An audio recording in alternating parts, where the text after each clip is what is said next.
What's going on, Phoenicians? Sorry this video is up very late today. I've been super busy all day. I didn't have time to record or anything. I mean, I'm barely having any time at all to film this. But Kristina actually posted a video a couple days ago about the 10 things you need to do to prepare for coming to Japan, or something like that. It was for studying abroad, at least. And in the comment section, she encouraged me to talk about this. I was eventually going to talk about this as a vlog, but I guess now is as good as time as ever to make a video about this. So let's get right to it. If you guys didn't know this, I came here kind of differently from the rest of foreigners who come to Japan. I transferred schools from Arizona State to here.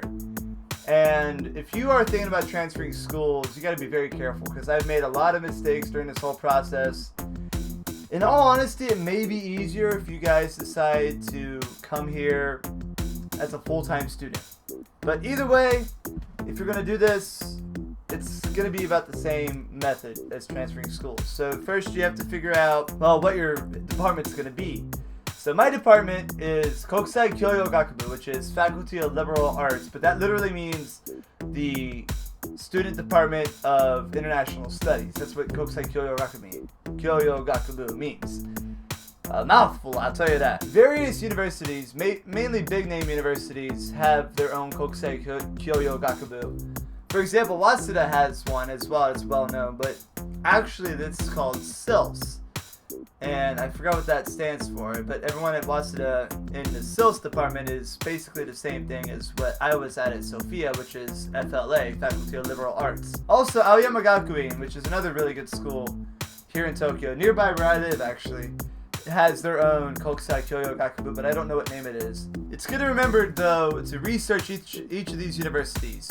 Look at what individual programs they have within Kokusai Kyoyo Gakubu, and look at also how far away it is from where you want to live.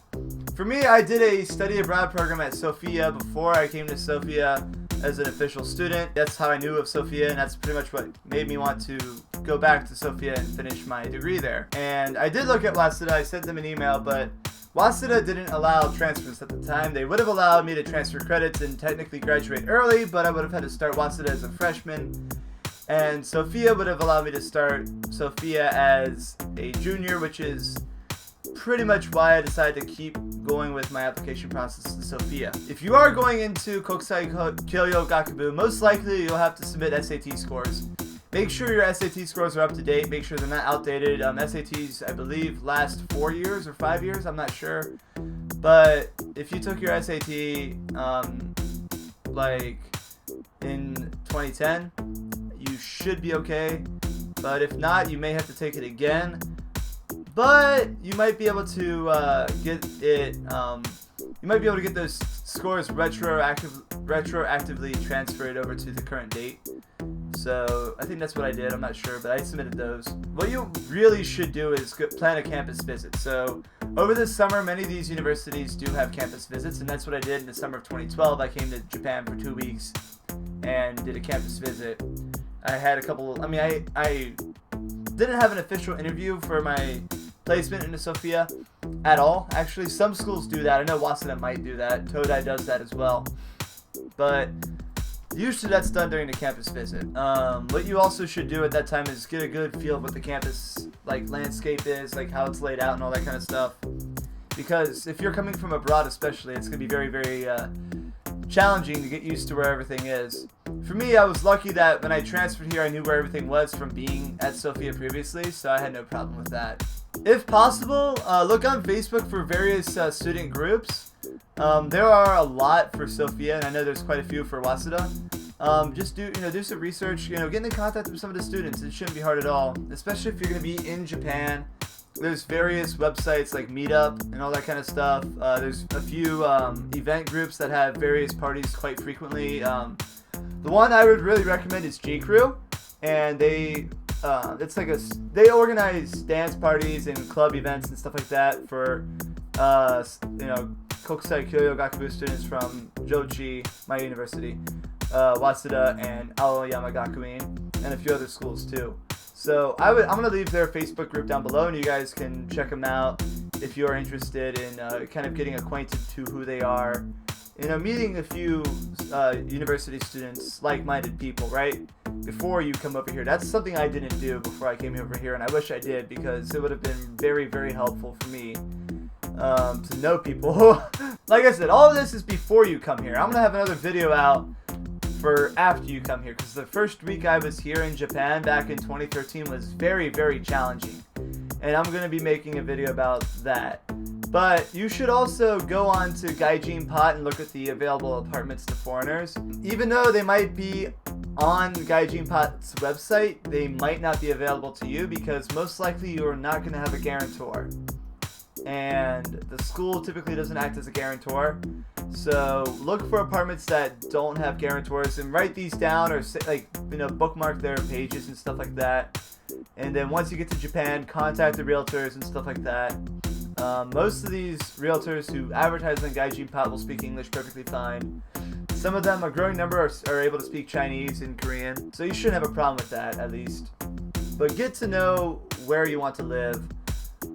In terms of location, do some research first of all on where your university is. Also, do some research just to see if your university has a dorm. I know Sophia has a dorm way out in Seijo Gakuen Maya. It's a 30-minute walk to the station and in a 25-30 minute walk into school. It was really, really far. Not really a good idea for someone like me who is living here. I'm glad I have my own apartment. I've lived here my whole life in this apartment. Not my whole life, wow. I've lived here my whole time in Japan in this apartment, and it's in a great location, but it's way too expensive. And I'm planning on moving out west along the Chuo line sometime after my lease expires next year. I would actually recommend you guys doing that. I recommend Ogikubo, Kichijoji, or Mitaka, because that's where the majority of the Chuo Rapid Line trains stop. Also, Nakano's good, but it's expensive. But Asagaya and Koenji, only the Rapid service trains stop on the Chuo line, the Rapid and the local service, or the Chuo Soba line. If you get to Ogikubo or Kichijoji, the evening Tsukin Kaisoku commuter Rapid will stop at those stations, making your time getting home a lot easier. If you go to Mitaka or Nakano, all services except for the Tsukin Tokai stop there.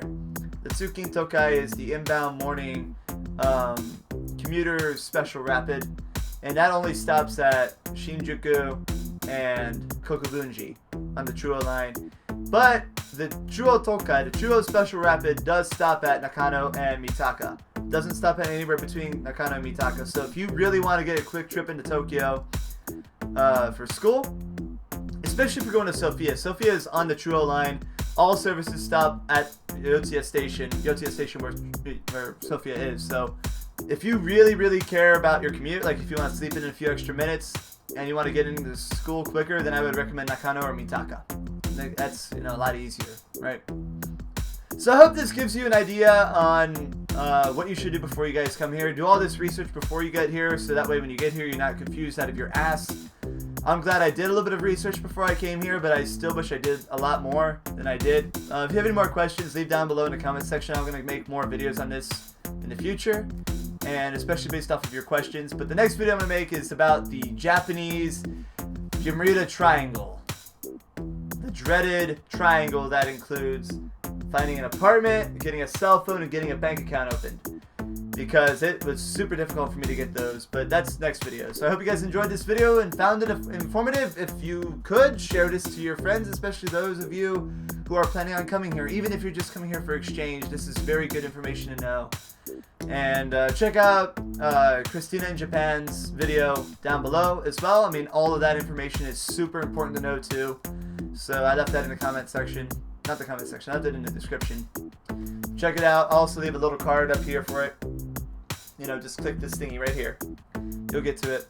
And as always, I'll see you on the next video. Take it easy, Phoenicians. When once was a lad of 22, I fell upon my way. My life devoid of meaning, and my conscience led astray. Till a wise man took me by the hand and said, "Lad, you're in luck. The only way to salvation lies in the palace of Alabaster."